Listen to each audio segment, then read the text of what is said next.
This place was once full of activity, a place of social enjoyment, business, commerce. It was a place of education, pleasure, prosperity, and luxury. Now, it lies in ruins. This is Babylon city. They never would have thought that this well-fortified city could ever be overthrown. But it was. The Babylonians expected prosperity, but their expectation was wrong. It's always very perplexing when bad things happen to us by surprise and we don't understand why. But when something is expected and understood, it gives the mind stability. The author of the book of Daniel came from a ruined city, and he had an expectation, and this gave him stability of mind. God used this man Daniel to give an expectation to the king of Babylon, showing him what would happen to his kingdom and his beloved city. God wants you and me to have an expected end, and he is using the book of Daniel to show us what to expect in these last days. Jeremiah 29 verse 11 tells us, "For I know the thoughts that I think toward you, saith the Lord, thoughts of peace and not of evil, to give you an expected end." God loves you and wants you to have an expected end.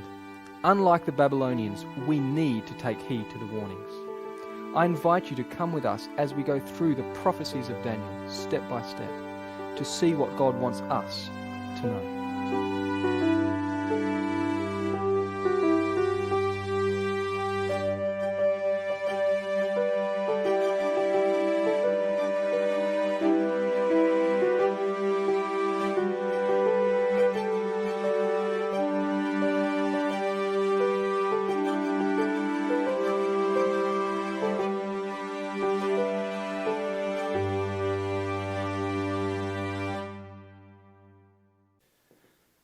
The first thing that we need to understand when studying prophecy is found in 2 Peter chapter 1 and verse 20. "Knowing this first, that no prophecy of the Scripture is of any private interpretation." This means that biblical prophecies are not concocted ideas. They are real events that really took place. Therefore, we need the pages of history, we need public knowledge to unlock the prophecies. Before we open the book of Daniel, we need historical context. In the year 760 BC, Assyria was driving for world domination. The capital city, Nineveh. The Assyrians were among the most feared and hated people of ancient times. And because of their wicked deeds, this nation's time was quickly drawing to an end. And as always, God wanted to give a warning before destruction. So God sent Jonah to Nineveh. And you can probably imagine why Jonah did not want to go, considering it was the metropolis of the world, it was crushing nations around it, and Jonah's own country was on their hit list. But after his uncomfortable Mediterranean detour, Jonah did go to Nineveh. And the warning was heeded to. From king to peasant, all repented. And God turned away from the judgment that was to come upon Assyria. This warning was lost sight of. And by 745 BC, Tiglath-Pileser III ascended the throne, and he took Assyria to new heights. The pages of history tell us, Tiglath-Pileser III, king of Assyria, 745 to 727 BC, inaugurated the last and greatest phase of Assyrian expansion. He subjected Syria and Palestine to his rule, and later he merged the kingdoms of Assyria and Babylonia. It was during the reign of Tiglath-Pileser III that Isaiah began his ministry. And God used Isaiah to give a warning to his people of the impending Assyrian invasion. "O Assyrian, the rod of mine anger, and the staff in their hand is mine indignation. I will send him against an hypocritical nation, and against the people of my wrath will I give him a charge, to take the spoil and to take the prey, and to tread them down like the mire of the streets." During Isaiah's ministry, the kingdom of Israel was already divided into two parts. The northern kingdom, Israel, was comprised of 10 tribes, and its capital was Samaria. The southern kingdom, Judah, was comprised of 2 tribes, and its capital was Jerusalem. The ministry of Isaiah was conducted in the southern kingdom of Judah. The northern kingdom, Israel, had rejected warning after warning given by Elijah, Elisha, and Amos. And around 750 BC, Hosea sounded the final call. Hosea testified of the spiritual adultery taking place in Israel. Israel was trying to serve two masters, a bit of God and a bit of Baal. It's like a bit of Christ and a bit of the world, a bit of hot and a bit of cold. Israel became lukewarm, and Hosea's message was unheeded. And now Israel was without a prophet. And as the Bible says, where there is no vision, the people perish. For the children of Israel walked in all the sins of Jeroboam which he did. They departed not from them, until the Lord removed Israel out of his sight, as he had said by all his servants the prophets. So was Israel carried away out of their own land to Assyria unto this day. These words of Scripture were fulfilled over a 10-year period. In 732 BC, Tiglath-Pileser took control of the northern portion of Israel. By 722 BC, King Shalmaneser came to complete the job. But Shalmaneser died while besieging the rebellious city of Samaria. And in the same year, his brother Sargon took control and completed the conquest and scattered Israel, while Judah remained. Therefore thus saith the Lord concerning the king of Assyria, He shall not come into this city, nor shoot an arrow there, nor come before it with shields, nor cast a bank against it. By the way that he came, by the same shall he return, and shall not come into this city, saith the Lord. For I will defend this city, to save it for mine own sake, and for my servant David's sake.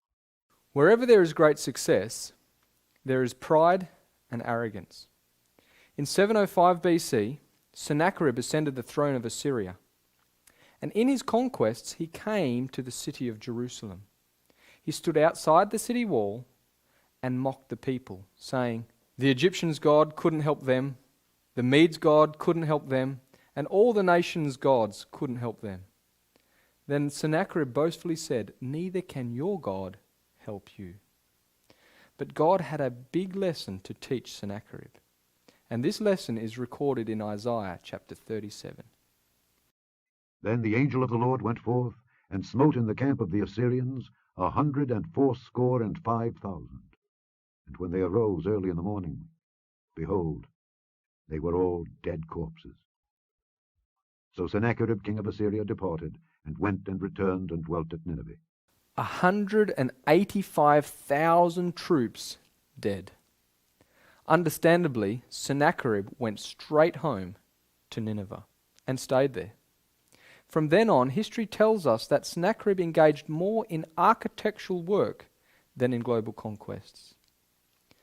But God had another warning to give to Assyria, and this is recorded in Isaiah chapter 10 and verse 12. Wherefore it shall come to pass, that when the Lord hath performed his whole work upon Mount Zion and on Jerusalem, I will punish the fruit of the stout heart of the king of Assyria, and the glory of his high looks. God always gives time for people to repent. And so time went on in the Assyrian Empire. By 699 BC, Ashurbanipal, the last great king, ascended the throne of Assyria. By 640 BC, God chose Nahum to be his prophet. Before the Assyrian Empire started declining, God sent Nahum to give a very clear warning to Nineveh of its destruction, as Jonah did over 100 years before, because God wanted Assyria to have an expected end. Behold, I am against thee, saith the Lord of hosts, and I will discover thy skirts upon thy face, and I will show the nations thy nakedness, and the kingdoms thy shame. And I will cast abominable filth upon thee, and make thee vile, and will set thee as a gazing stock. And it shall come to pass that all they that look upon thee shall flee from thee, and say, Nineveh is laid waste. Who will bemoan her? Whence shall I seek comforters for thee? Ashurbanipal rejected the warnings given by Nahum the prophet, and by 627 BC he died. Assyria then fell into civil war, and by 620 BC a man from the tribe of the Chaldees named Nebuchadnezzar gained control of Babylon. In 612 BC he sent his armies from Babylon to Nineveh, The general of the army was Nebuchadnezzar. Nebuchadnezzar completely annihilated Nineveh. And by 605 BC, he ascended the throne as sole ruler when his father, Nebuchadnezzar, died. And now God raises Daniel to give a warning to Nebuchadnezzar.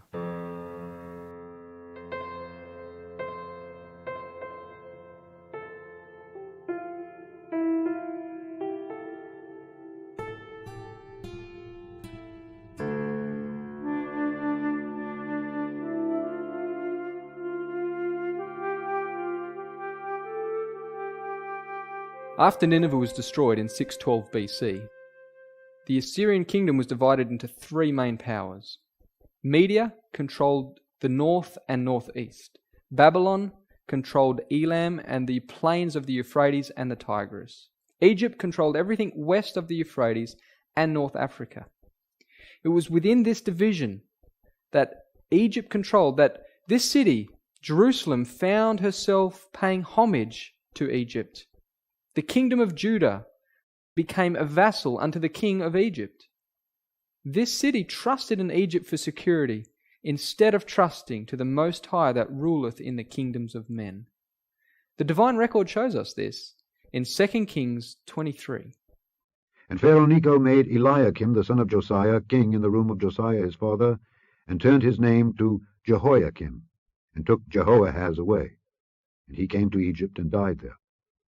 And Jehoiakim gave the silver and the gold to Pharaoh, but he taxed the land to give the money according to the commandment of Pharaoh. He exacted the silver and the gold of the people of the land, of every one according to his taxation, to give it unto Pharaoh Necho. The growing power and ambition of Babylon soon led to a clash with Egypt. The Babylonian crown prince Nebuchadnezzar was taking control from his aging father. In 607 BC, Nebuchadnezzar embarks on a military campaign. This campaign took them, among other places, to Carchemish. It was there that the armies of Egypt and Babylon met during 605 BC, which was the 4th year of Jehoiakim's reign over Judah. In this battle at Carchemish, Pharaoh Necho and Nebuchadnezzar fulfilled the words of God in Jeremiah chapter 46. The word of the Lord which came to Jeremiah the prophet against the Gentiles. Against Egypt, against the army of Pharaoh Necho king of Egypt, which was by the river Euphrates, in Carchemish, which Nebuchadnezzar king of Babylon smote in the 4th year of Jehoiakim the son of Josiah king of Judah. The word that the Lord spake to Jeremiah the prophet, how Nebuchadnezzar king of Babylon should come and smite the land of Egypt. Declare ye in Egypt, stand fast and prepare thee, for the sword shall devour round about thee. The Lord of hosts, the God of Israel, saith, Behold, I will punish the multitude of No, and Pharaoh, and Egypt, with their gods and their kings, even Pharaoh, and all them that trust in him. And I will deliver them into the hand of those that seek their lives, and into the hand of Nebuchadnezzar king of Babylon, and into the hand of his servants. Egypt and their allies were overcome and put to flight in a single battle. Nebuchadnezzar stripped Pharaoh of his conquests and drove him back into Egypt. The completeness of this victory is recorded in 2 Kings chapter 24. And the king of Egypt came not again any more out of his land, for the king of Babylon had taken from the river of Egypt unto the river Euphrates all that pertained to the king of Egypt. History tells us that after this victory, Nebuchadnezzar's father died on the 16th of August, 605 BC. Within 3 weeks, Nebuchadnezzar was back into Babylon and ascended the throne as sole ruler, although he was already joint ruler in 607 BC, 2 years before. It was during this military campaign that Nebuchadnezzar came to this city, Jerusalem, and besieged it. It was the 3rd year of Jehoiakim's reign over Jerusalem. This was the accomplishment of the first words of the book of Daniel. In the 3rd year of the reign of Jehoiakim king of Judah came Nebuchadnezzar king of Babylon unto Jerusalem, and besieged it. And the Lord gave Jehoiakim king of Judah into his hand, with part of the vessels of the house of God, which he carried into the land of Shinar to the house of his God, and he brought the vessels into the treasure house of his God. It would have been a hard thing to have lived here and witnessed the terrors of battle, seeing your beloved city and the temple destroyed, the treasures taken, and worst of all, the young, talented children of the royal house taken captive. But God had given Jerusalem a very clear warning of what to expect. He warned them through his prophet Isaiah 107 years beforehand. And this is found in 2 Kings chapter 20. And Isaiah said unto Hezekiah, Hear the word of the Lord. Behold, the days come that all that is in thine house, and that which thy fathers have laid up in store unto this day, shall be carried into Babylon. Nothing shall be left, saith the Lord. And of thy sons that shall issue from thee, which thou shalt beget, shall they take away, and they shall be eunuchs in the palace of the king of Babylon. The Hebrews were taken captive into Babylon in 606 BC. This marks the beginning of the 70-year prophecy spoken by Jeremiah the prophet. As Daniel and his 3 friends went into Babylon, they went via Haran, and thus they retraced the steps that Abraham originally made when he was called out of the land of the Chaldees. These young men would have been greatly discouraged as they went into Babylon. But you can imagine how much comfort they received by the words recorded here in Jeremiah. For thus saith the Lord, that after 70 years be accomplished at Babylon, I will visit you, and perform my good word toward you, in causing you to return to this place. For I know the thoughts that I think toward you, saith the Lord, thoughts of peace, and not of evil, to give you an expected end. Then shall ye call upon me, and ye shall go and pray unto me, and I will hearken unto you. And ye shall seek me and find me, when ye shall search for me with all your heart. And I will be found of you, saith the Lord, and I will turn away your captivity, and I will gather you from all the nations, and from all the places whither I have driven you, saith the Lord. And I will bring you again into the place whence I caused you to be carried away captive. Daniel and his 3 friends sought the Lord during this catastrophic event, and they found God to be a personal comfort and guide. Have you found God in your calamities?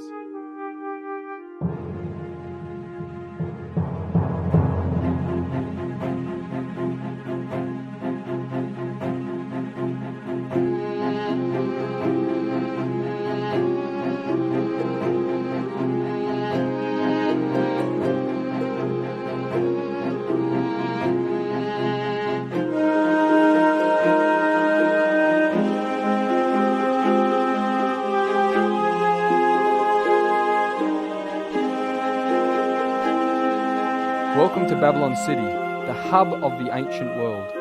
Never before or after has there been a city like this. The Bible calls it the glory of kingdoms, the beauty of the Chaldees' excellency. On entering this city, Daniel and his companions were immediately placed in the Babylonian education system. In 603 BC, their 3rd year, they completed their education, and in the same year entered the service of the king.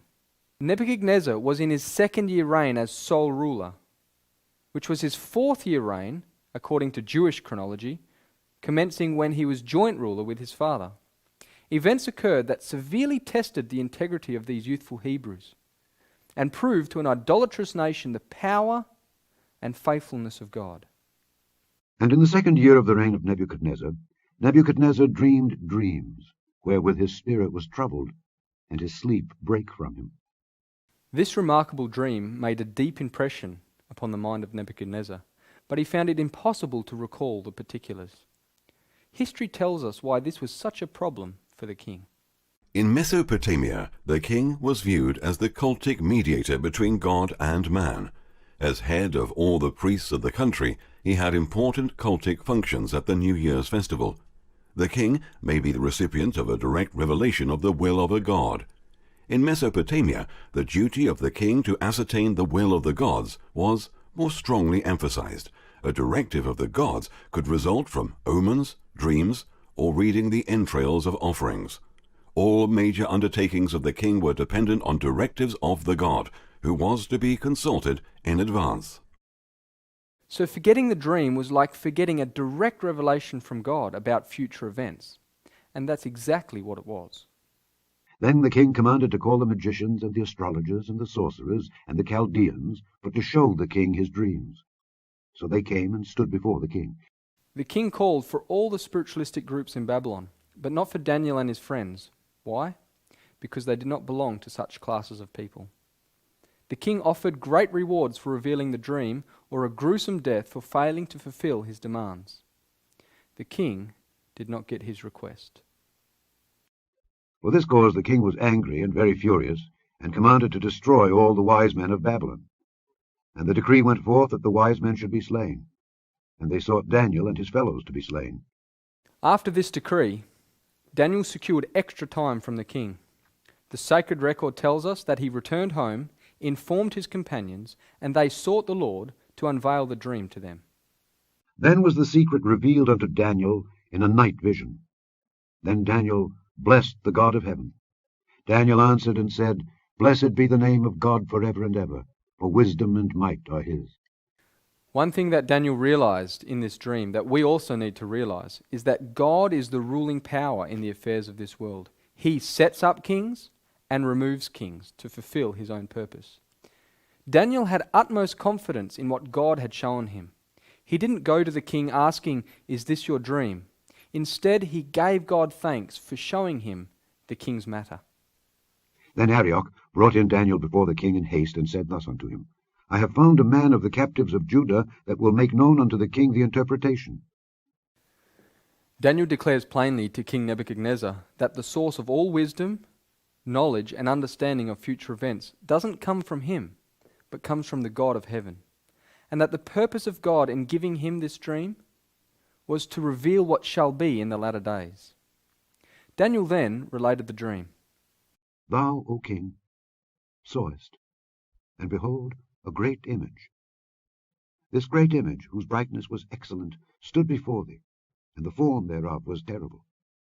This image's head was of fine gold, his breast and his arms of silver, his belly and his thighs of brass, his legs of iron, his feet part of iron, and part of clay. Thou sawest till that a stone was cut out without hands, which smote the image upon his feet that were of iron and clay, and brake them to pieces. Then was the iron, the clay, the brass, the silver, and the gold broken to pieces together, and became like the chaff of the summer threshing floors, and the wind carried them away, that no place was found for them. And the stone that smote the image became a great mountain, and filled the whole earth.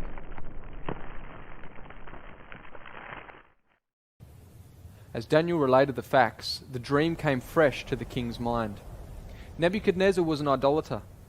Therefore, this image was an object which at once commanded his attention and respect. This image is a comprehensive outline of world history. The glorious kingdom of Babylon formed the head of gold. All following kingdoms decreased in splendor but increased in strength, as shown by the grades of metal.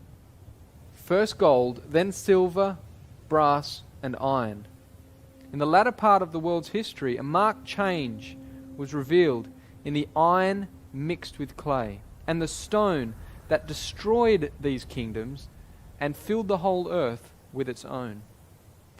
Let us walk through history as we enlarge this interpretation. This is the dream, and we will tell the interpretation thereof before the king. Thou, O king, art a king of kings, for the God of heaven hath given thee a kingdom, power, and strength, and glory. And wheresoever the children of men dwell, the beasts of the field and the fowls of the heaven hath he given into thine hand, and hath made thee ruler over them all. Thou art this head of gold. Nebuchadnezzar reigned over Babylon for 43 years, from 605 BC to 562 BC. It was during this time that his kingdom rose to the nation that was represented by the golden head. Babylon was the recognized center of cultic religion, wealth, and education. Thus it was that all kingdoms and people were under the shadow of her influence and power. Gold flowed into Babylon from all provinces of its empire. The immense treasures gathered by King Solomon in Jerusalem were all taken by Nebuchadnezzar, giving to his kingdom a tremendous amount of gold. The Greek historian Herodotus visited this city about 454 BC and testified to the glory and splendor of this city. It was the golden kingdom of a golden age. Babylon, its metropolis, towered to a height never reached by any of its successors. Situated in the Garden of the East, laid out in a perfect square 60 miles in circumference, 15 miles on each side, surrounded by a wall 350 feet high and 87 feet thick, with a moat around it of equal cubic capacity. Laid out in luxuriant pleasure grounds and gardens, interspersed with magnificent dwellings, this city, with its 60 miles of moat, its 60 miles of outer wall, its 30 miles of river wall through its center, its hanging gardens, rising terrace above terrace, its 150 gates of solid brass, its temple of Belus, 3 miles in circumference, its perfect arrangement for convenience, ornament, and defense, with unlimited resources. This city was itself a wonder of the world. Never before saw the earth a city like this. Never since has it seen its equal. And there, with nations prostrate at her feet, Babylon was a true queen in peerless grandeur. The historian Gibbon records that the cities of the Babylonian Empire were plundered for almost 1,000 years, and still there was gold to be found.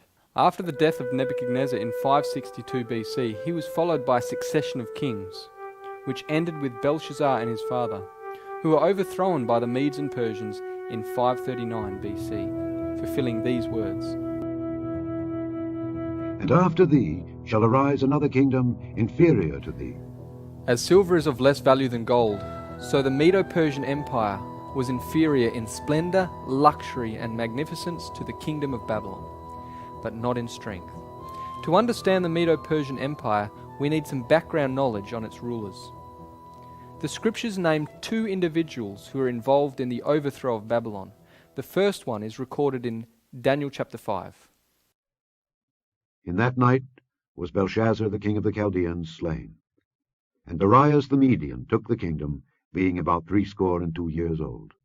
The other individual is recorded in Isaiah chapter 45. Thus saith the Lord to his anointed, to Cyrus, whose right hand I have holden, to subdue nations before him. And I will loose the loins of kings, to open before him the 2-leaved gates, and the gates shall not be shut.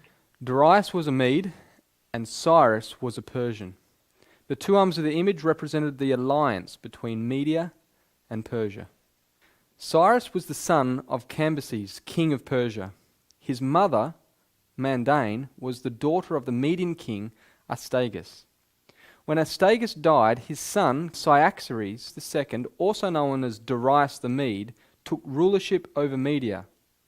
However, Cyrus held sway over Media and Persia, but was not sole ruler. After Cyrus had taken Babylon, history informs us that he gave authority to his aged uncle, Darius the Mede. The historian Prideaux says Darius the Mede, that is Cyaxares, the uncle of Cyrus, took the kingdom, for Cyrus allowed him the title of all his conquests as long as he lived. Although Darius was in his later years, he only ruled by permission of the real conqueror, Cyrus. And now when the march had brought them into Media, Cyrus turned aside to visit Cyaxares. After they had met and embraced, Cyrus began by telling Cyaxares that a palace in Babylon and an estate had been set aside for him. Cyrus the Great led the Medo-Persian army against the city of Babylon in 539 BC. He was guided by the Lord to fulfill divine prophecy that was written over 100 years before he was born. Thus saith the Lord to his anointed, to Cyrus, whose right hand I have holden, to subdue nations before him. And I will loose the loins of kings, to open before him the 2-leaved gates, and the gates shall not be shut. I will go before thee, and make the crooked places straight. I will break in pieces the gates of brass, and cut in sunder the bars of iron. And I will give thee the treasures of darkness, and hidden riches of secret places, that thou mayest know that I, the Lord which called thee by thy name, am the God of Israel. Not only does God tell of Cyrus's name before he was born, but he also ordained the method of conquering the great city Babylon. Cyrus diverted the river Euphrates, enabling him to march under the wall and through the gate that was left open. However, by this time the trenches were dug. And Cyrus heard that it was a time of high festival in Babylon, when the citizens drink and make merry the whole night long. As soon as the darkness fell, he set his men to work. The mouths of the trenches were opened, and during the night the water poured in, so that the riverbed formed a highway into the heart of Babylon. When the great stream had taken to its new channel, Cyrus ordered his Persian officers to bring up their thousands, horse and foot alike, the allies to follow in their old order. They lined up immediately, and Cyrus made his own bodyguard descend into the dry channel first, to see if the bottom was firm enough for marching. After Darius had put Daniel in the lion's den, he died in 536 BC, leaving Cyrus sole ruler over the empire. Cyrus was a believer in religious liberty, and in the same year, 536, he made his famous decree allowing the Jews to return home to Jerusalem, undoing what Nebuchadnezzar had done in 606 BC when he first besieged Jerusalem and took the Jews captive into Babylon, thus completing the prophecy spoken by Jeremiah. For thus saith the Lord, that after 70 years be accomplished at Babylon, I will visit you, and perform my good word toward you in causing you to return to this place. After the death of Cyrus, his son Cambyses II ruled for 7 years, from 530 to 523 BC. In 522, his younger brother Smerdis held the scepter for 7 months. Then in 521 BC, Darius the Persian, also known as Darius the Great, ascended the throne. It was under his rulership that the empire answered most fully to the silver of the great image. He also expanded the empire to its height. Darius conducted the introduction of a universal currency, the daric. Darius applied the coinage system as a transnational currency to regulate trade and commerce throughout his empire. Early in his reign, Darius wanted to organize the loosely organized empire with a system of taxation. To do this, Darius created 20 provinces and specified fixed tributes that the satrapies were required to pay in daric. There were 2 types of daric, a gold and a silver. Only the king could mint gold darics. Important generals and satraps minted silver darics, thus making the silver daric the most prevalent by far. The daric was a major boost to international trade. Trade goods such as textiles, carpets, tools, and metal objects began to travel throughout Asia, Europe, and Africa. To further improve trade, Darius built a royal highway, a postal system, and Phoenician-based commercial shipping. During Darius's Greek expedition, he had begun construction projects in Susa, Egypt, and Persepolis. He had linked the Red Sea to the River Nile by building a canal, which ran from modern Zacchaeus to modern Suez in 497 BCE. Darius also built a canal to connect the Red Sea and the Mediterranean. Thus, silver poured into Persepolis, the capital of the empire. This silver-rich kingdom became a true pioneer in global economy. It was this King Darius that gave the second decree to rebuild Jerusalem. After his death, Xerxes, the husband of Queen Esther, became extremely wealthy as a result of this inherited economy. Xerxes was succeeded by Artaxerxes, who gave the third decree to restore and rebuild Jerusalem in 457 BC. After his death, Medo-Persia continued for another 93 years, ending with Darius III, who lost the kingdom to Alexander the Great in 331 BC.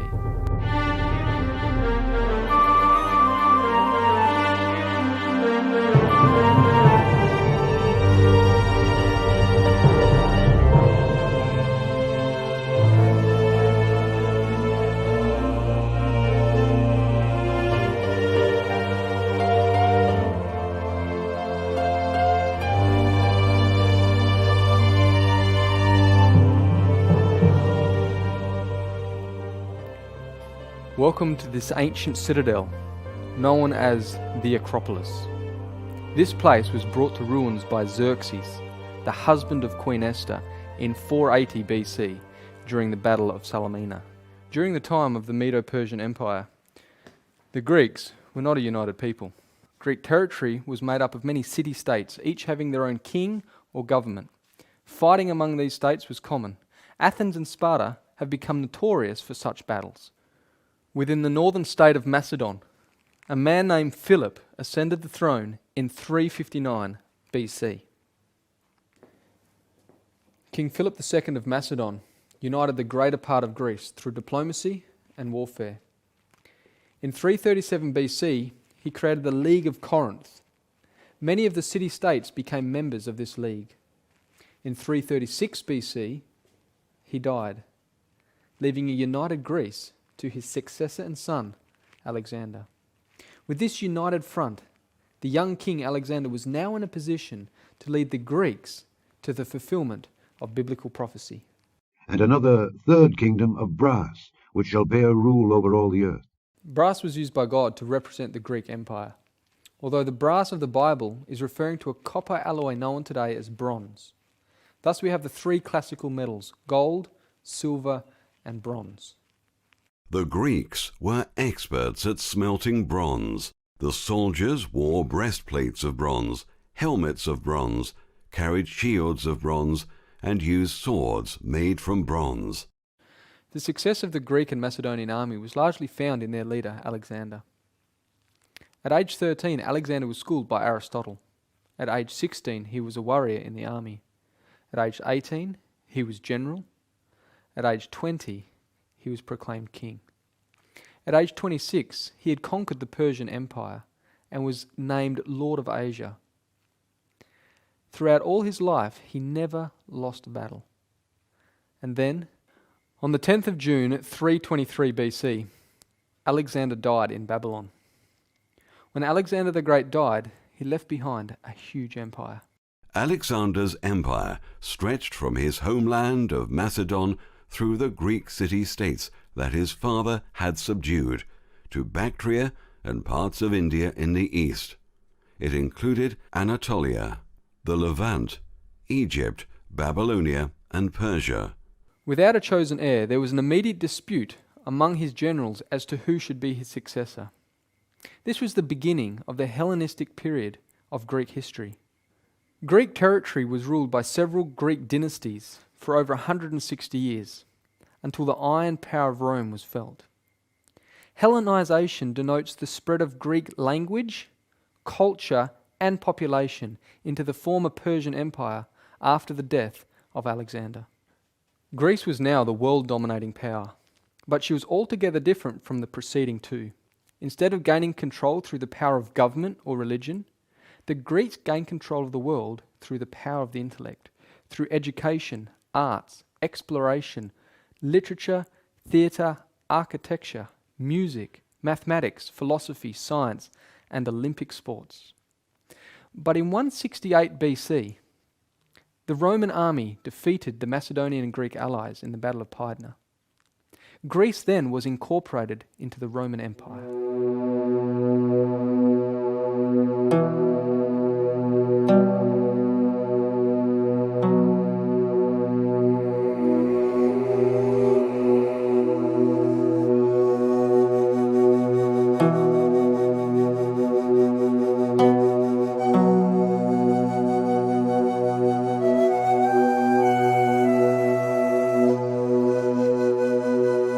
So far, God has used metals to represent three kingdoms with perfect accuracy. We will now see why God chose iron to represent the fourth.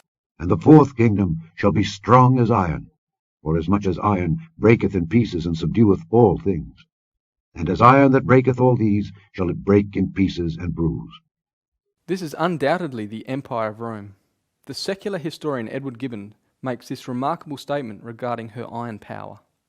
The arms of the Republic, sometimes vanquished in battle, always victorious in war, advanced with rapid steps to the Euphrates, the Danube, the Rhine, and the ocean, and the images of gold or silver or brass that might serve to represent the nations and their kings were successively broken by the iron monarchy of Rome.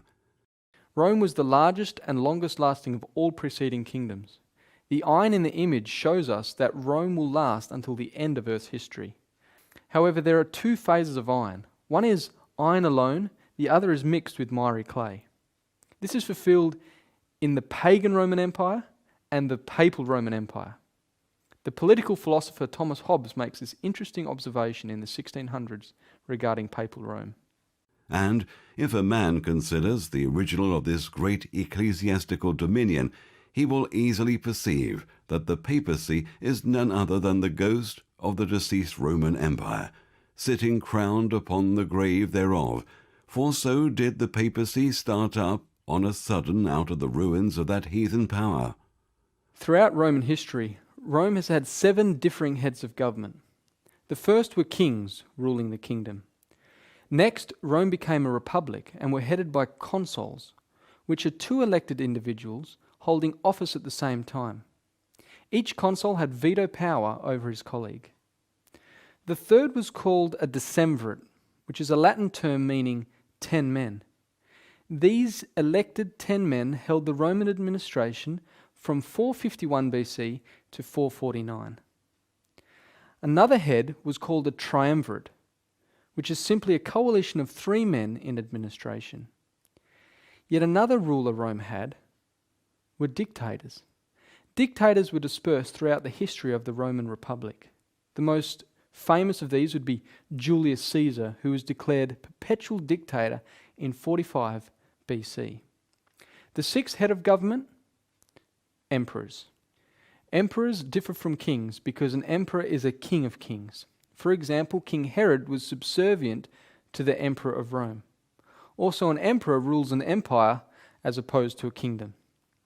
After the Germanic tribes dominated Rome, Rome was finally ruled by popes. Still today, the seat of the papal Roman Empire is located in the city of Rome. Rome began as a kingdom in around 753 BC. The first king was Romulus, who founded the city and named it after himself.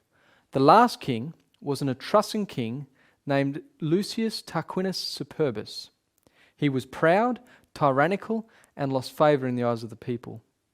It was said that Lucius was a source of the phrase, the tall poppy syndrome. According to Livy, Tarquin cut off the heads of the tallest poppies in his garden as an allegory to instruct his son Sextus to pacify a recently conquered enemy city by executing its leading citizens. This is one of the many stories which leads to the modern expression of tall poppy syndrome to describe the phenomenon of tearing down individuals who rise too far above the majority. After Sextus violated a Roman noblewoman, the Tarquin family were removed from power and driven out by Roman aristocrats in 509 BC. At this time, the Roman Republic was formed. It was under the Republic that Rome came to be as strong as iron. Rome's expansion of territory commenced with the domination of the Italian peninsula. Rome then turned her eyes across the Mediterranean and fought 3 wars against their North African rival Carthage. These were known as the Punic Wars.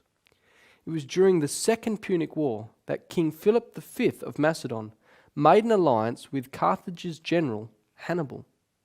This annoyed Rome, so Rome then took on these 2 powerful kingdoms at the same time, Carthage in the west and Macedon in the east.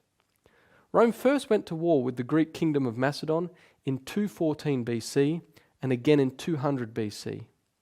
Rome then gained a decisive victory against the Greeks at Pydna in 168 BC, reducing Macedonia to a Roman province. By this time, Rome dominated much of the Greek territory. Although winning the wars against Carthage and the Greeks, Rome was financially and emotionally drained due to the loss of thousands of soldiers in bloody battles. So then how could Rome be as strong as iron if it was in this weak state? Well, one thing was clear, that an unprofessional citizen army was no longer adequate for an empire the size of Rome. Gaius Marius, a statesman and general of the Roman Republic, initiated a group of military reforms which profoundly shaped the future of the Roman power. Up until this time, the Roman army was made up of the wealthier, land-owning citizens of Rome. It was a seasonal army, so it was formed only when the need arose. Each soldier had to provide their own equipment. This all became a dutiful exercise to defend their land and increase the borders of the Roman Empire. But the policies of Marius, which greatly improved the military, hinged upon the selfishness of the human heart.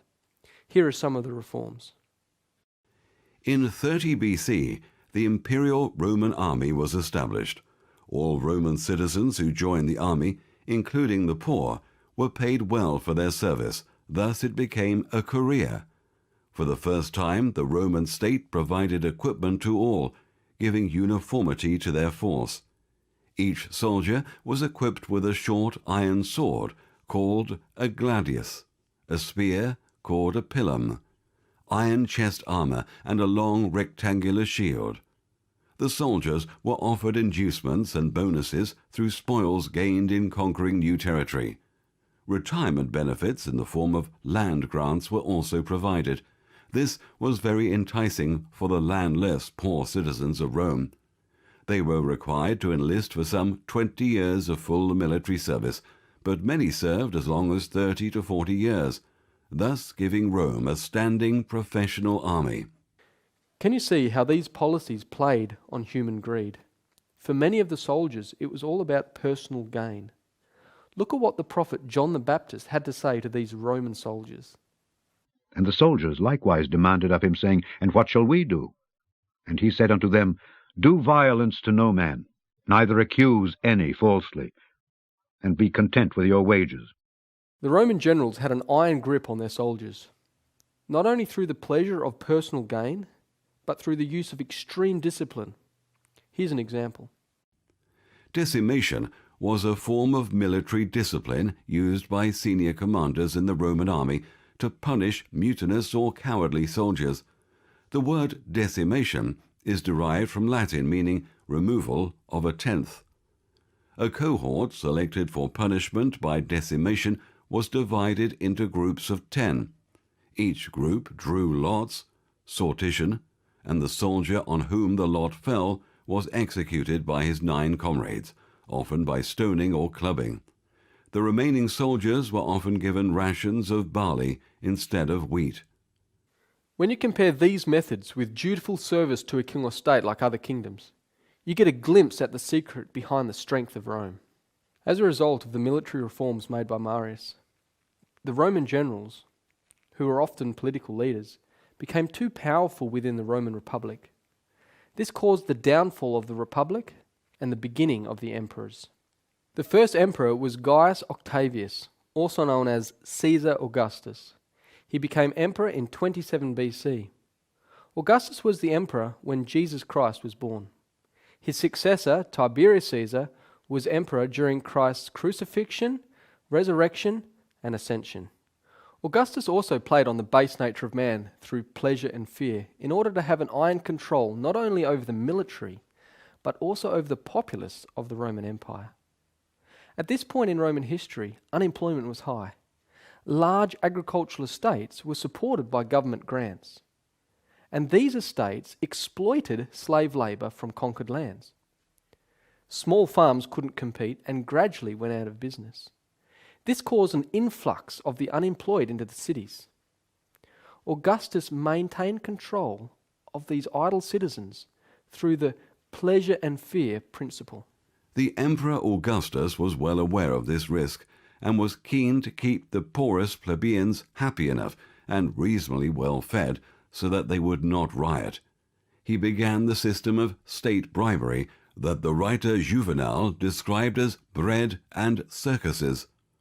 Free grain and controlled food prices meant that plebeians could not starve, while free entertainment such as chariot races and gladiators in amphitheaters and the Circus Maximus meant that they would not get bored and restless. Bribery it may have been, but it often worked. Bread and circuses gave the people an addiction to the Western lifestyle that Rome promoted. Rome built many entertainment centres in order to keep the masses amused. About 230 Roman amphitheaters have been found across the area of the Roman Empire. They were used for events such as gladiator combats, chariot races, venations, or animal slayings, and executions. Amphitheaters are distinguished from circuses, from hippodromes, which were usually rectangular and built mainly for racing events, and from stadia built for athletics. Imperial amphitheaters comfortably accommodated 40,000 to 60,000 spectators, or up to 100,000 in the largest venues, and were only outdone by the hippodromes in seating capacity. Rome also employed capital punishment as a penalty for disobedience or rebellion. The Apostle Paul was charged before the Roman government for being a ringleader of a worldwide uprising. For we have found this man a pestilent fellow, and a mover of sedition among all the Jews throughout the world, and a ringleader of the sect of the Nazarenes. Consequently, Paul was brought before Nero in Rome and was beheaded for his Christian faith. Nero marks the beginning of the Christian persecution. These persecutions, beginning under Nero about the time of the martyrdom of Paul, continued with greater or less fury for centuries. Christians were falsely accused of the most dreadful crimes and declared to be the cause of great calamities. As they became the objects of popular hatred and suspicion, informers stood ready, for the sake of gain, to betray the innocent. They were condemned as rebels against the empire, as foes of religion, and pests to society. Great numbers were thrown to wild beasts or burned alive in the amphitheatre. Some were crucified, others were covered with the skins of wild animals and thrust into the arena to be torn by dogs. Their punishment was often made the chief entertainment at public fetes. Vast multitudes assembled to enjoy the sight and greeted their dying agonies with laughter and applause. This policy of offering a combination of rewards and punishment to induce behaviour was the strength of Rome's iron power over the military and the masses. After Nero's death, another dynasty of Roman emperors arose, including Vespasian and his son Titus, who destroyed the city of Jerusalem in AD 70. Rome then continued for another 235 years until the reign of Constantine, which saw the empire divide, the capital city relocate, and a new state religion introduced. From Constantine onward, the Roman Empire was never the same again. Foreign elements were introduced, and the iron began to be mixed with miry clay. And whereas thou sawest the feet and toes, part of potter's clay and part of iron, the kingdom shall be divided. But there shall be in it of the strength of the iron, forasmuch as thou sawest the iron mixed with miry clay. This prophecy of the division of the Roman Empire began as fulfillment during the 3rd century AD. The Roman army was struggling to maintain the large borders of its empire. Due to internal and external pressures, Rome lost control of a significant portion of its eastern territory to the powerful trading city of Palmyra. By 271 AD, the Palmyran Empire controlled a large portion of Asia Minor, spreading all the way down to Egypt. At the same time, the western frontier fell to a mutinous Roman army, which established their kingdom known as the Gallic Empire, which held sway over Gaul, Spain, and Britain. In 270 AD, during the height of this crisis, Emperor Aurelian emerged. After protecting the northern frontier against barbarian invaders, Aurelian restored Roman power in the east by conquering Palmyra in a series of battles in 272 AD. In the following year, Aurelian marched to Gaul to reclaim its western territory. In 274 AD, he defeated the Gallic Empire, ending the Roman crisis. However, Rome's instability continued.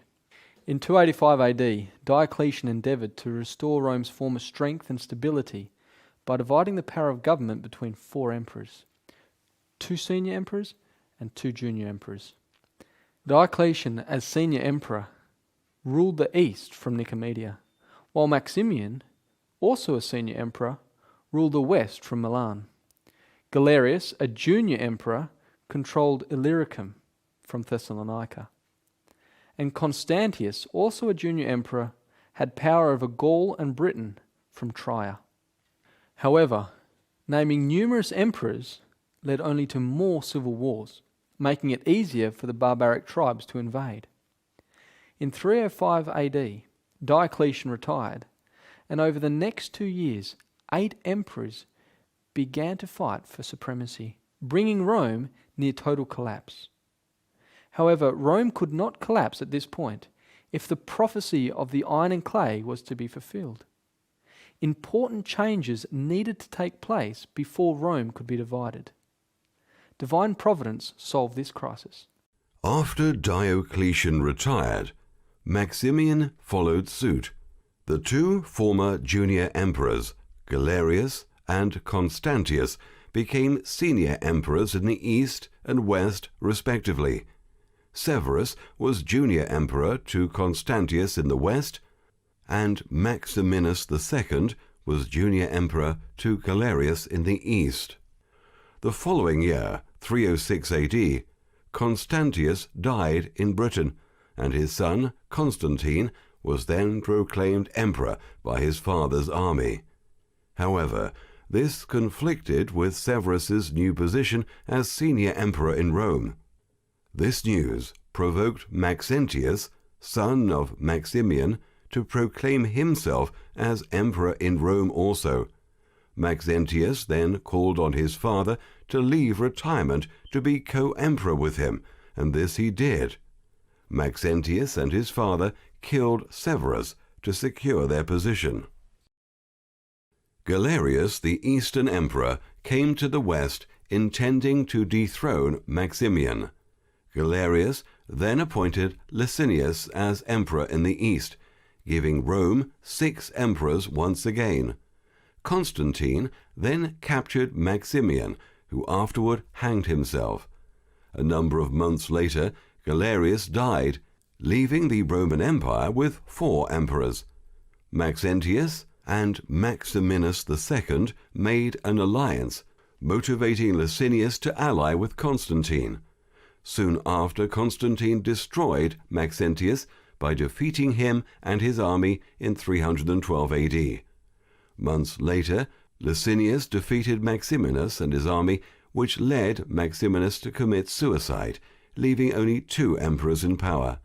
Constantine then went to war against Licinius, finally executing him and becoming sole ruler over the entire Roman Empire. The eastern regions were united with those of the west, and the whole body of the Roman Empire was graced by a single and supreme ruler. Constantine the Great was Rome's last emperor to rule the entire empire. This was necessary to fulfill biblical prophecy.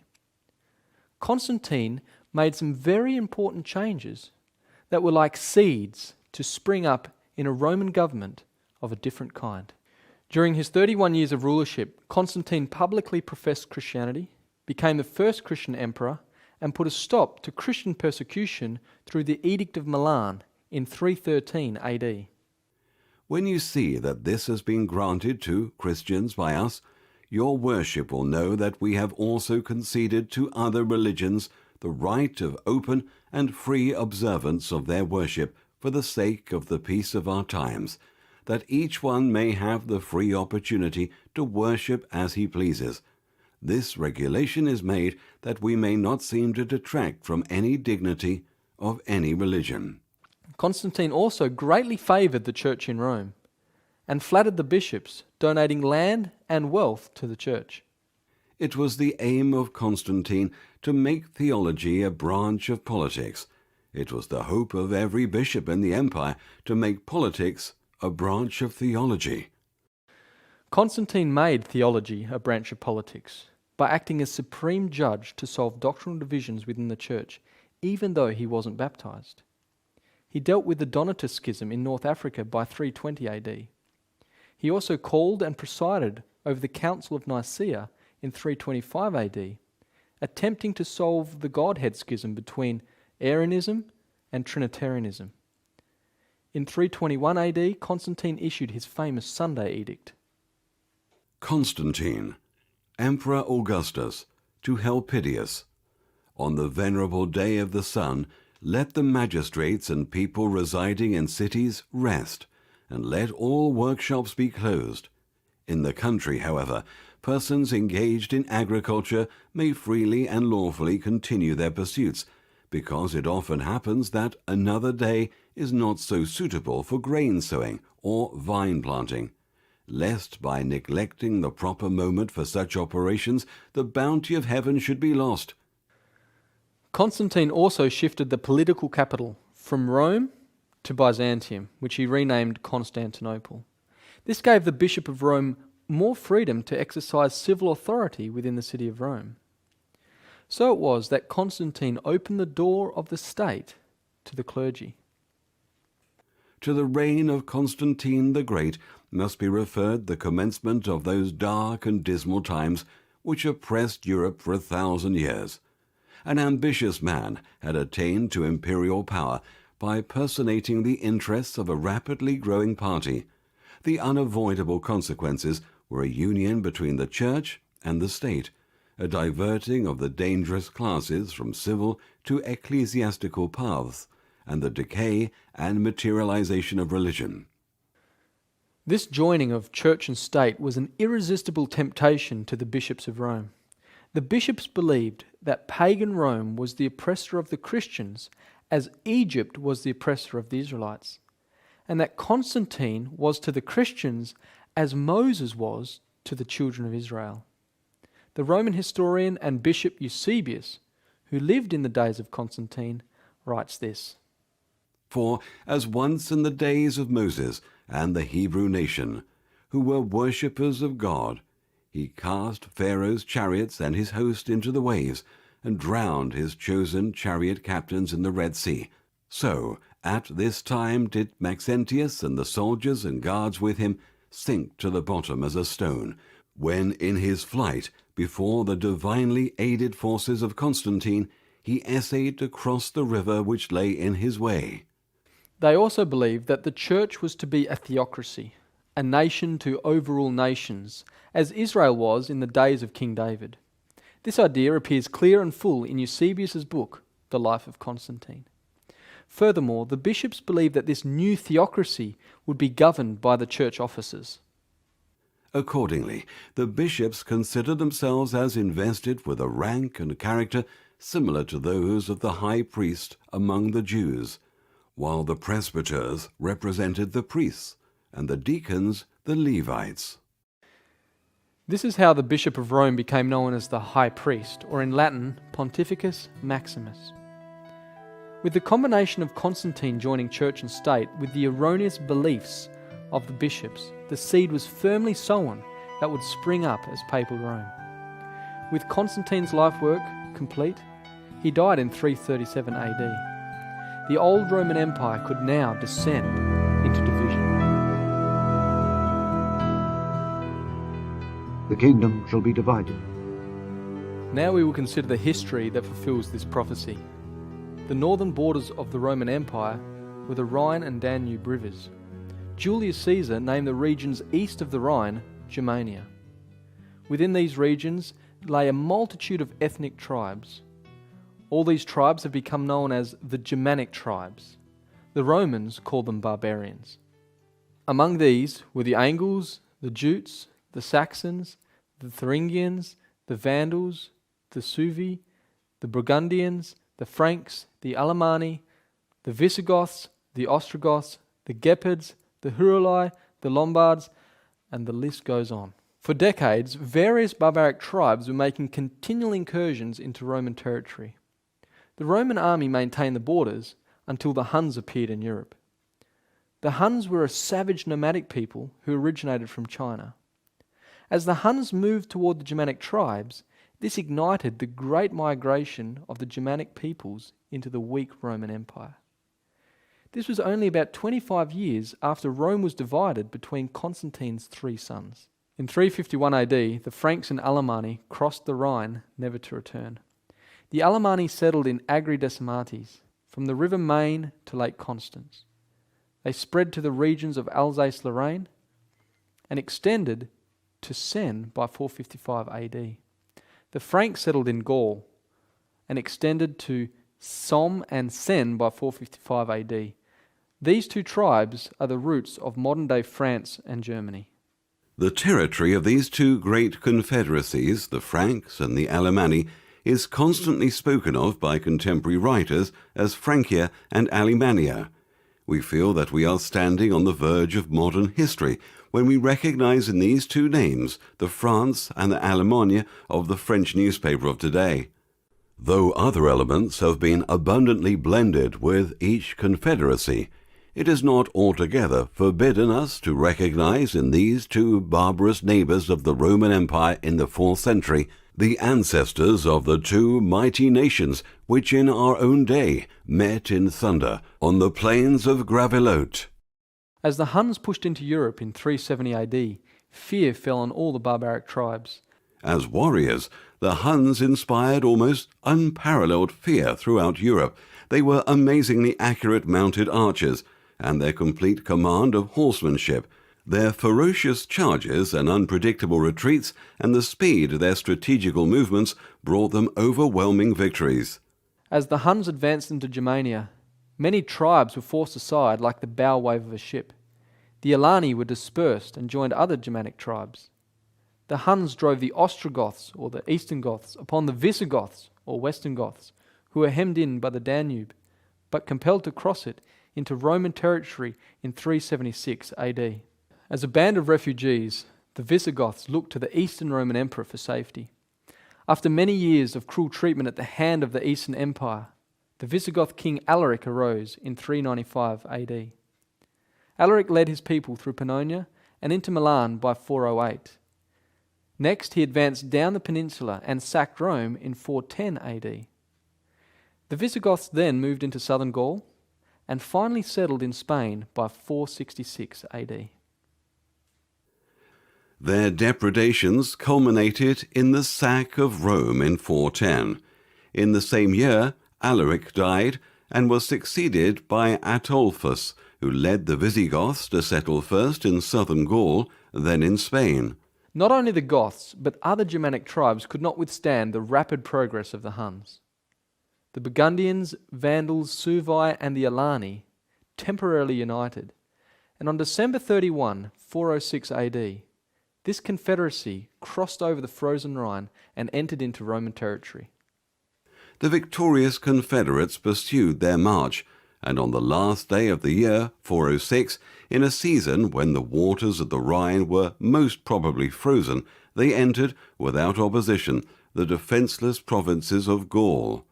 This memorable passage of the Suevi, the Vandals, the Alani, the Burgundians, who never afterwards retreated, may be considered as the fall of the Roman Empire in the countries beyond the Alps, and the barriers which had so long separated the savage and the civilized nations of the earth were from that fatal moment levelled with the ground. The Burgundians settled in Burgundy in 420 AD and went on to spread over West Switzerland and the valley of the Rhine between 443 and 476 AD. The Suevi, Vandals and Alani moved down into Spain by 409 AD. In 418, the Alani king Atassus was killed by the incoming Visigoths. The Alani then offered their crown to the Vandal king Gunderic. As a result, the separate ethnic identity of the Alani was lost to the Vandals. As the Visigoths moved into Spain, they pushed the Suevi into Galicia, where they settled and established a kingdom which incorporated other small Germanic tribes like the Quadi, Buri and the Marcomanni, who had also left Germania. The Suebic kingdom spread throughout what is now Portugal by 466 AD. The Vandals, on the other hand, had an open door into North Africa. So it was in May 429 AD the Vandals crossed the Strait of Gibraltar and began their settlement. By 439, the Vandals spread their kingdom to the stronghold of Carthage. The Vandals, as we know, ruled Africa from Carthage. The Burgundians were settled in the valley of the Rhine, and their chief capital was Lyon. The Suevi held the greater part of southern and western Spain, and their capital was Astorga. While Spain was being overtaken, Rome pulled back its troops from Britain by 409 AD in order to protect territory closer to Rome. This action made the Roman British people vulnerable. Some Celtic tribes immediately took advantage of this situation. The Picts invaded from the north and the Scots from the west. However, the Celtic people were about to meet their match. A number of Germanic tribes had their sights set on Britain. The Saxons were invited by the Britons to help fend off the Picts and the Scots. So it was that the Saxons arrived on British soil. They came by invitation of Vortigern, king of the Britons. The king gave them land in the southeast of the country, on condition that they should fight against the Picts, and they did fight, and had the victory wheresoever they came. And then they sent for the Angles, and told them of the worthlessness of the people, and the excellences of the land. This is the Saxon narrative. The Saxons pushed the Picts back past the old Roman frontier, preventing the Celts from gaining control of Britain. But the Saxons turned against the Britons whom they had come to help. The Angles and Jutes from Denmark and the Frisians from France also joined the Saxons in the invasion of Britain. The native Britons were then pushed into the southwestern corner, known today as Wales. The Angles and Saxons then dominated the British island. So it is from 449 AD that the history of Angleland, or England, begins. 4 years after the Saxons placed their feet on British soil, the kingdom of Attila the Hun came to a sudden stop in 453 AD. As you have seen, many of the Germanic tribes escaped the Huns by migrating into Roman territory, but not all. The Hunnic kingdom dominated and incorporated many tribes like the Gepids, the Thuringians, the Lombards, the Ostrogoths, the Huruli, and the Rugian. When Attila the Hun died on his wedding night, his large empire practically vanished, giving independence to the tribes once under his control. In 453 AD, the Ostrogothic kingdom established themselves within the borders of the Roman Empire in the lands of Pannonia. When the Hunnish Empire broke in pieces on the death of Attila, AD 453, the East Goths recovered their full independence. They now entered into relations with the empire and settled on lands in Pannonia. Likewise, the Lombards regained their freedom after the death of Attila the Hun.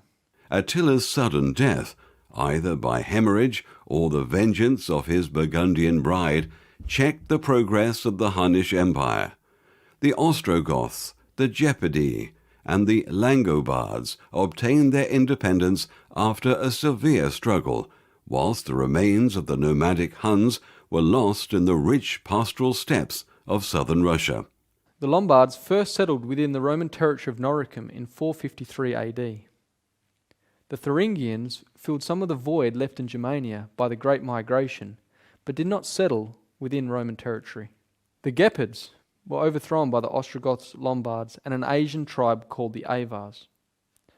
The Rugians also settled outside of Roman territory. Lastly, in 475 AD, the Huruli moved into Italy under their king Ottoscar. Ottoscar overthrew the last Roman emperor, Romulus, in 476 AD, becoming the first barbarian king over Italy.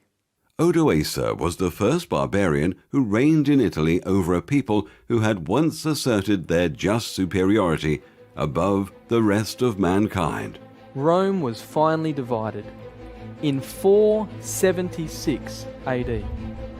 10 kingdoms, 10 distinct and independent nations, no more, no less, had fixed themselves within the boundaries of the old Roman Empire. And the prophecy that was spoken and written more than 1,000 years before was literally fulfilled.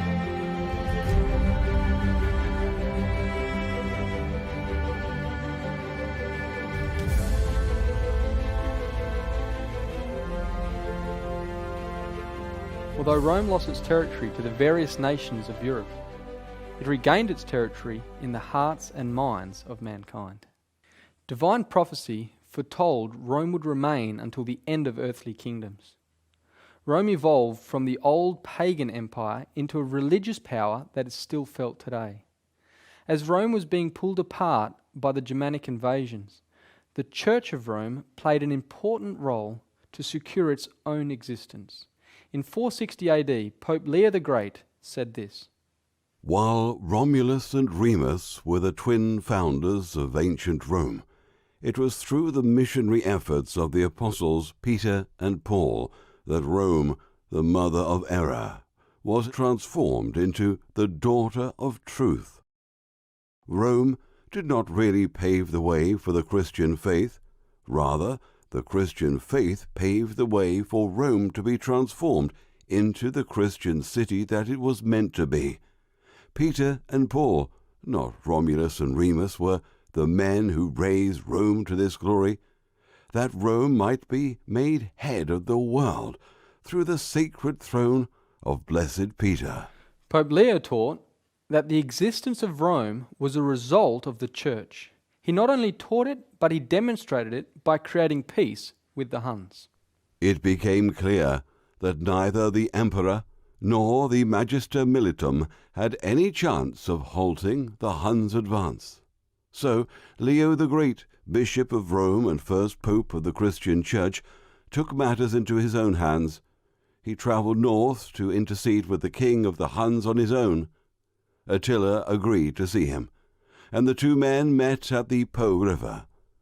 Afterwards Leo never wrote or spoke of what had passed between them, but when the audience had ended, Attila had agreed for peace.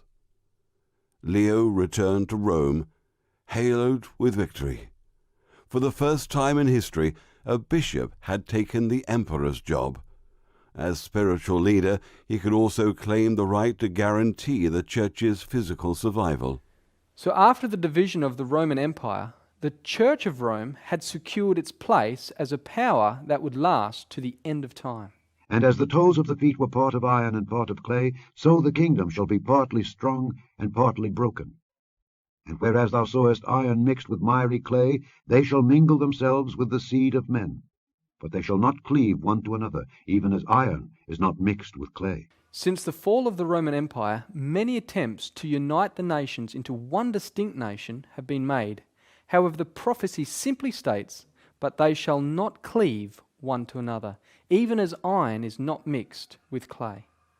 In 711 AD began an Islamic invasion of the old Roman Empire's territory.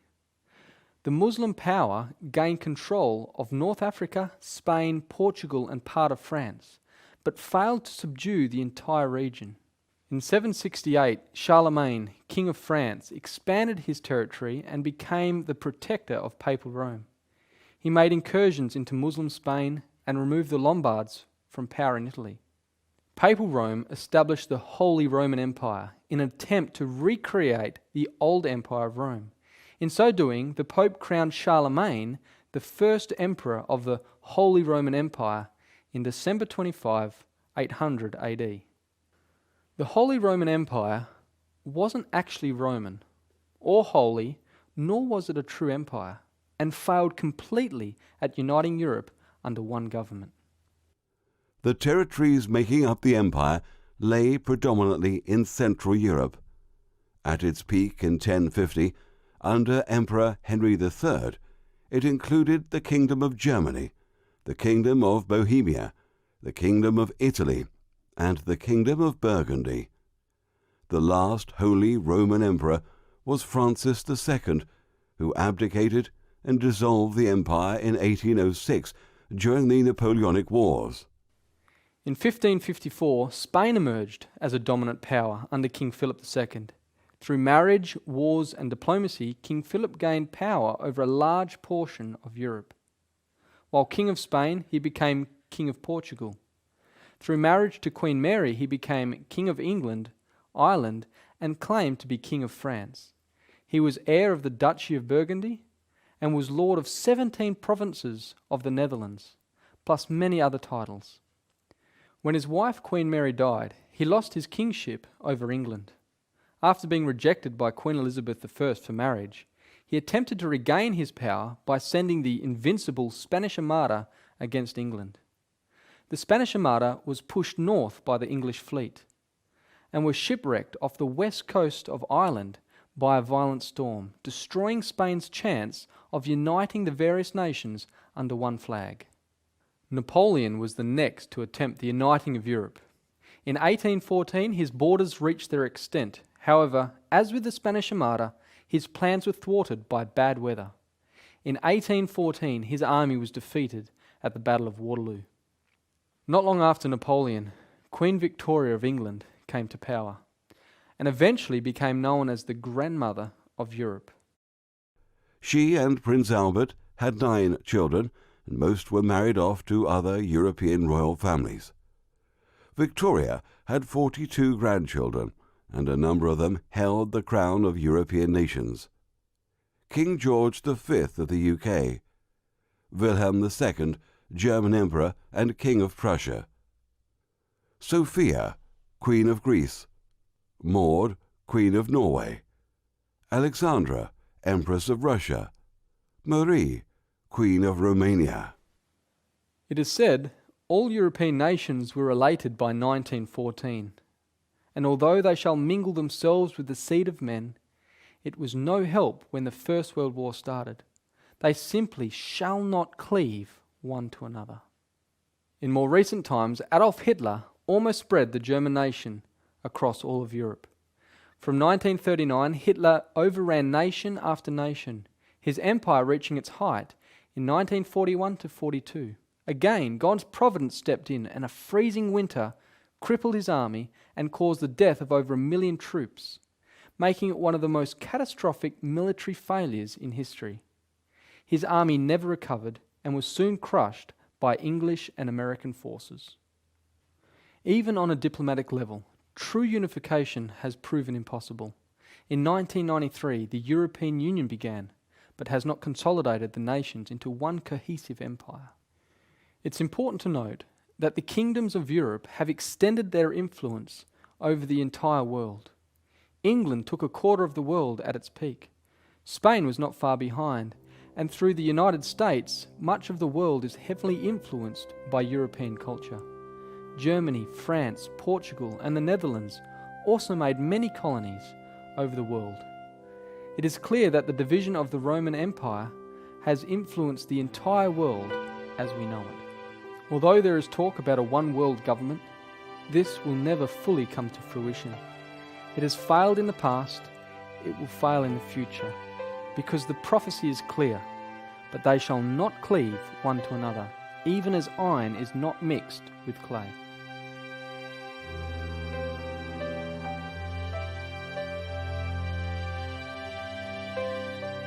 The climax of the prophecy is here brought to view. When the history of nations is considered, it is very clear that kingdoms come and kingdoms go. But here is presented a kingdom that will not be destroyed. And in the days of these kings shall the God of heaven set up a kingdom which shall never be destroyed. And the kingdom shall not be left to other people, but it shall break in pieces and consume all these kingdoms, and it shall stand forever. The reason for this is found in the next verse. Forasmuch as thou sawest that the stone was cut out of the mountain without hands, and that it brake in pieces the iron, the brass, the clay, the silver, and the gold, the great God hath made known to the king what shall come to pass hereafter. That it was cut out without hands is the reason given that it will never be destroyed. What is the stone, and what is meant that it was cut out without hands? Jesus Christ, when speaking to the Jews, tells us what this crushing stone is. And he beheld them, and said, What is this then that is written? The stone which the builders rejected, the same is become the head of the corner. Whosoever shall fall upon that stone shall be broken, but on whomsoever it shall fall, it will grind him to powder. Speaking to the Jews again, Jesus tells us what it means to be cut out without hands. I will destroy this temple that is made with hands, and within 3 days I will build another made without hands. In this statement Jesus made, he was speaking about the temple of his body. Jesus answered and said unto them, Destroy this temple, and in 3 days I will raise it up.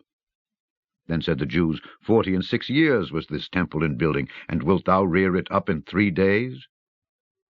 But he spoke of the temple of his body. The meaning is clear. With hands means the thing is accomplished through a human agency. Without hands means through a supernatural agency. This is further proven in the book of Hebrews. But Christ being come an high priest of good things to come, by a greater and more perfect tabernacle, not made with hands, that is to say, not of this building. Moses built the Hebrew sanctuary with all its offerings and ceremonies. This was done through the human agency. But when Christ went to heaven after his resurrection, he entered into the heavenly sanctuary. And that is referred to as not being made with hands. In other words, there was no human input into the building of it. The mountain that was the origin of the stone is recorded in Hebrews 12, verse 22. But ye are come unto Mount Zion, and unto the city of the living God, the heavenly Jerusalem, and to an innumerable company of angels. Therefore, this stone that is cut out without hands refers to the resurrected, glorified Christ, who will leave the heavenly city known as Mount Zion, return to earth in a physical, literal, and visible manner as king and ruler of this world. This stone is not any particular church or religious organization, because these are all administered by human beings. It is important to note that this final and everlasting dominion is set up without human power or help.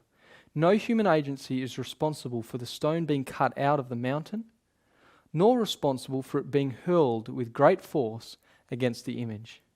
The setting up of this everlasting kingdom and the destruction of the earthly dominions are accomplished by Jesus Christ himself.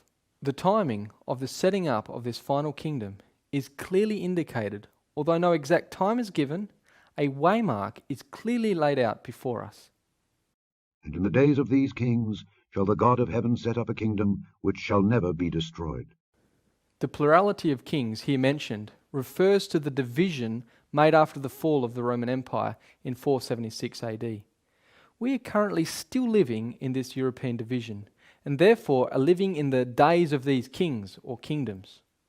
So the kingdom that is yet to be realized is to be done so during the existence of the various nations of Europe, and before any one world government comes to fruition. Now some may say that the kingdom was realized during the first advent of Jesus Christ. Christ plainly taught that his kingdom was still future when he had the Last Supper with his disciples. And he took the cup and gave thanks, and said, Take this, and divide it among yourselves. For I say unto you, I will not drink of the fruit of the vine until the kingdom of God shall come. Again, Christ did not set up this kingdom before his ascension. When they therefore were come together, they asked of him, saying, Lord, wilt thou at this time restore again the kingdom to Israel? And he said unto them, It is not for you to know the times or the seasons which the Father hath put in his own power.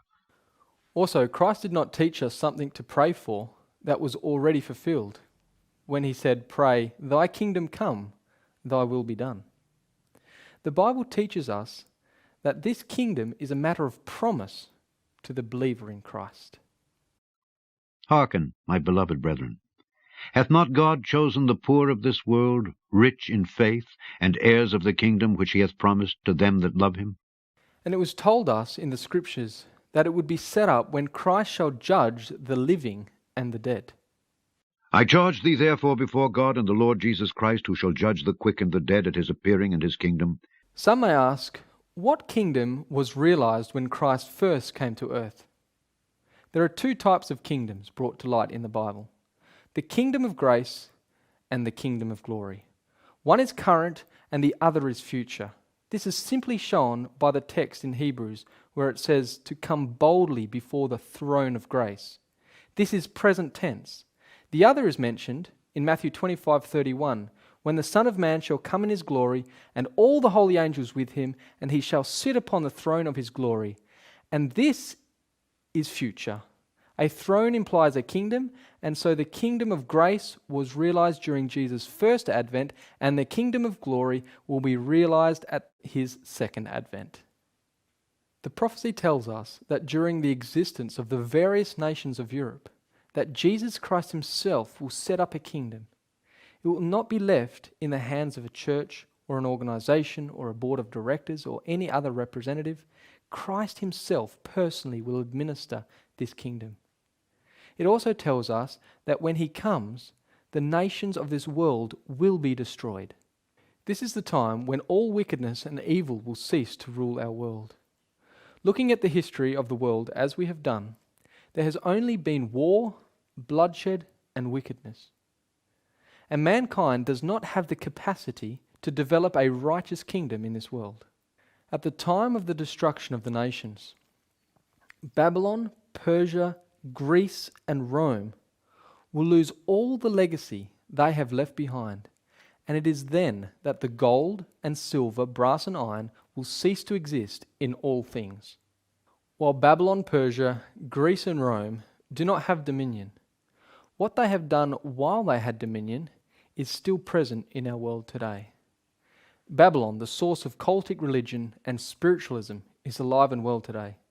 Persia, that pioneered the principles of rulership through global economy and worldwide trade, is also very prominent today. Greece introduced philosophy and mind culture, coupled with sports and Olympic Games, that has never been lost in our world. Rome, with the principles of an iron government, clothed in the garb of democracy and republicanism, is also alive and well today. However, when Jesus Christ comes, all this, the gold and the silver, the brass and the iron, will be destroyed and forgotten in the kingdom to come. Then was the iron, the clay, the brass, the silver, and the gold broken to pieces together, and became like the chaff of the summer threshing floors, and the wind carried them away, that no place was found for them. After the nations have been blown away, and the earth has been cleaned from their existence, then Mount Zion will fill the whole earth. The stone that smote the image became a great mountain and filled the whole earth. God has made a guarantee that that which is yet to take place is sure to happen, and the prophecy is true and faithful. Daniel gives this guarantee to the king of Babylon. The great God hath made known to the king what shall come to pass hereafter. And the dream is certain, and the interpretation thereof sure. The prophecy has been accurate for well over 2,000 years, and it would be very unwise to dismiss the last part of the prophecy as untrue. In the book of Psalms, it gives us good instruction as to the last part of Daniel chapter 2. It is better to trust in the Lord than to put confidence in man. It is better to trust in the Lord than to put confidence in princes. The instruction was to trust the Lord. The center verse of the King James Bible is Psalms 118 verse 8. It is better to trust in the Lord than to put confidence in man. God loves you and wants you to have an expected end. Unlike all the nations before us, we need to take heed to the warnings so that we can be with Christ in his glorious kingdom.